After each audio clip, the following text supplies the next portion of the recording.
خوش آمدید۔ آج ہم ایک بہت ہی دلچسپ موضوع پر بات کرنے والے ہیں۔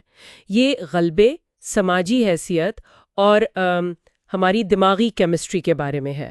اور حیرانی کی بات یہ ہے کہ ہم اس کے لیے لابسٹرز کی مثال دیکھیں گے۔ مقصد یہ سمجھنا ہے کہ یہ جو سماجی درجے ہوتے ہیں نا، ڈومیننس ہائرارکیز، یہ کیسے کام کرتے ہیں، ان کی حیاتیاتی بنیادیں کیا ہیں اور یہ ہماری زندگیوں سے کیسے جڑے ہیں۔ تو شروع کرتے ہیں۔ پہلا سوال جو ذہن میں آتا ہے وہ یہ کہ لابسٹرز، مطلب یہ تھوڑا عجیب نہیں؟ جی بالکل، پہلی نظر میں شاید عجیب لگے، لیکن اس کی وجہ ہے ان کا جو اعصابی نظام ہے وہ نسبتاً کافی سادہ ہے، تو اس سے ہمیں کچھ بنیادی اصول سمجھنے میں مدد ملتی ہے۔ اچھا، دیکھیں، لابسٹرز بھی علاقے اور اپنی سماجک پوزیشن یعنی حیثیت کے لیے کافی شدت سے مقابلہ کرتے ہیں، بالکل ویسے ہی جیسے دوسرے جانور۔ آپ پرندوں کو دیکھ لیں، وہ اپنے علاقے کے لیے لڑتے ہیں، مرغیوں میں ایک پیکنگ آرڈر ہوتا ہے، صحیح۔ تو یہ ان کی بقا اور ظاہر ہے نسل بڑھانے کے لیے بہت ضروری ہے۔ ٹھیک ہے، یہ مقابلہ ہوتا کیسے ہے؟ کیا بس سیدھی لڑائی شروع ہو جاتی ہے؟ نہیں، ایسا نہیں ہے، یہ اس سے کہیں زیادہ منظم ہے۔ اکثر یہ باقاعدہ رسومات کی طرح ہوتا ہے، مطلب پہلے وہ اپنی طاقت دکھاتے ہیں، کچھ کیمیکل چھڑک کر یا اپنے پنجوں کا سائز وغیرہ دکھا کر۔ اچھا، تو دھمکی پہلے؟ بالکل، اگر اس سے بات نہ بنے تو پھر وہ ایک طرح کی آپ کہہ لیں بے ضرر سی دھینگا مشتی کرتے ہیں۔ اصل لڑائی جس میں نقصان ہو سکتا ہے وہ تو بالکل آخری آپشن ہوتا ہے۔ اس طرح دونوں کو کم سے کم چوٹ لگتی ہے۔ یہ تو کافی سمجھداری کی بات لگتی ہے۔ اچھا، اور پھر جب نتیجہ آتا ہے، کوئی جیتتا ہے کوئی ہارتا ہے، تو کیا ہوتا ہے؟ ہاں، یہیں پر بات اصل میں بہت دلچسپ ہو جاتی ہے۔ نتیجہ انہیں بہت گہرائی سے بدل دیتا ہے، ان کے دماغ کی کیمسٹری ہی بدل جاتی ہے۔ دماغ کی کیمسٹری کیسے؟ جو لابسٹر جیتتا ہے اس میں سیروٹونن نامی کیمیکل بڑھ جاتا ہے۔ یہ وہی کیمیکل ہے جو انسانوں میں بھی خود اعتمادی اور اچھے موڈ سے جڑا ہے۔ تو جیتنے والا لابسٹر اکڑ کر بالکل سیدھا ہو کر چلتا ہے۔ اوہ، اور ہارنے والا؟ ہارنے والے میں ایک دوسرا کیمیکل آکٹوپامین وہ زیادہ ہو جاتا ہے اور وہ بیچارہ جھک جاتا ہے، ہچکچاہٹ کا شکار ہو جاتا ہے۔ ایک منٹ، تو جیتنے اور ہارنے سے ان کے اندر باقاعدہ کیمیائی تبدیلی آتی ہے؟ ہاں اور یہ سیروٹونن، یہ تو وہی ہے نا جس کا تعلق انسانی ڈپریشن سے بھی جوڑا جاتا ہے؟ جی بالکل وہی۔ اور سب سے حیران کن بات کیا ہے؟ کیا؟ وہ دوا جو انسانوں میں ڈپریشن کے علاج کے لیے استعمال ہوتی ہے، پروزیک، جو سیروٹونن پر اثر کرتی ہے، وہ ہارنے والے لابسٹرز پر بھی کام کرتی ہے۔ کیا مطلب؟ واقعی؟ جی ہاں، اگر آپ ہارے ہوئے لابسٹر کو پروزیک دیں تو وہ دوبارہ لڑنے کے لیے تیار ہو جاتا ہے، اس کا رویہ بدل جاتا ہے۔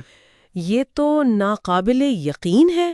اس سے تو یہ پتا چلتا ہے کہ یہ تعلق، مطلب حیثیت اور دماغی کیمسٹری کا، یہ کتنا بنیادی اور قدیم ہے۔ بالکل، یہ ظاہر کرتا ہے کہ حیثیت، رویہ اور نیورو کیمسٹری کا یہ کھیل کروڑوں سال پرانا ہے۔ یہ نیورو کیمسٹری کو براہ راست جسمانی حالت اور رویے سے جوڑتا ہے، اور یہ ایک اور چیز کی طرف بھی اشارہ کرتا ہے جسے غیر مساوی تقسیم کا اصول یا پرائس کا قانون کہتے ہیں۔ پرائس کا قانون وہ کیا ہے؟ وہ یہ کہ اکثر تھوڑے سے لوگ یا عوامل ہی زیادہ تر نتائج پیدا کرتے ہیں۔ مطلب جیتنے والے اکثر جیتتے ہی رہتے ہیں، انہیں بہتر علاقہ ملتا ہے، وسائل ملتے ہیں، ساتھی ملتے ہیں، جبکہ ہارنے والے پیچھے رہ جاتے ہیں۔ اور یہ صرف لابسٹرز یا دولت کی بات نہیں، یہ تخلیقی کاموں جیسے میوزک یا سائنس میں بھی نظر آتا ہے۔ یہ تو کافی گہری بات ہے۔ تو اس سب کا ہمارے لیے کیا مطلب ہے؟ یہ جو ماخوذ ہم دیکھ رہے ہیں وہ اس قدیم حیاتیاتی وراثت کے بارے میں کیا کہتا ہے؟ ماخذ کا نقطہ یہ ہے کہ یہ جو حیثیت کے درجے ہیں یہ صرف جانوروں تک محدود نہیں، یہ انسانی معاشروں میں بھی بہت گہرائی تک موجود ہیں۔ شاید یہ درختوں سے بھی پرانے ہیں۔ ہمارے دماغ کا ایک بہت قدیم حصہ ہے جو مسلسل ہماری سماجی حیثیت کو مانیٹر کرتا رہتا ہے۔ اچھا، اور اس کا اثر کیا ہوتا ہے؟ اس کا سیدھا اثر ہماری سیروٹونن کی سطح پر، ہماری صحت پر، ہمارے اعتماد پر پڑتا ہے۔ بلند سماجی حیثیت اکثر بہتر صحت اور زیادہ اعتماد سے جڑی ہوتی ہے، جبکہ کم حیثیت وہ زیادہ تناؤ اور پریشانی اور یہاں تک کہ جھکی ہوئی جسمانی حالت سے منسلک ہے، بالکل ان ہارے ہوئے لابسٹرز کی طرح۔ اور یہ صرف یہ نہیں کہ دوسرے ہمیں کیسے دیکھتے ہیں، یہ ایک خود کو تقویت دینے والا چکر بھی بن سکتا ہے۔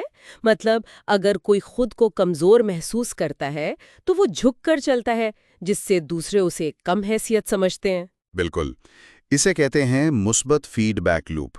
خراب جسمانی حالت، جھکی ہوئی چال، یہ کم حیثیت کا سگنل دیتی ہے۔ دوسرے لوگ اسی حساب سے برتاؤ کرتے ہیں، اس سے وہ احساس اور پختہ ہوتا ہے اور شاید سیروٹونن کی سطح اور کم ہو جاتی ہے۔ تو پھر اس کا الٹ بھی ممکن ہے؟ جی ہاں، اس کے برعکس اگر کوئی جان بوجھ کر سیدھا کھڑا ہو، کندھے پیچھے رکھے، تو یہ قابلیت اور اعتماد کا سگنل دے سکتا ہے۔ اس سے دوسروں کا رد عمل بدل سکتا ہے اور یہ اعتماد اور شاید سیروٹونن کی سطح میں بہتری کا ایک مثبت چکر شروع کر سکتا ہے۔ تو یہ جو مشورہ دیا جاتا ہے کہ اپنے کندھوں کو پیچھے کر کے سیدھے کھڑے ہوں، یہ صرف جسمانی صحت کے لیے نہیں ہے۔ ماخذ کے مطابق یہ اس سے کہیں بڑھ کر ہے۔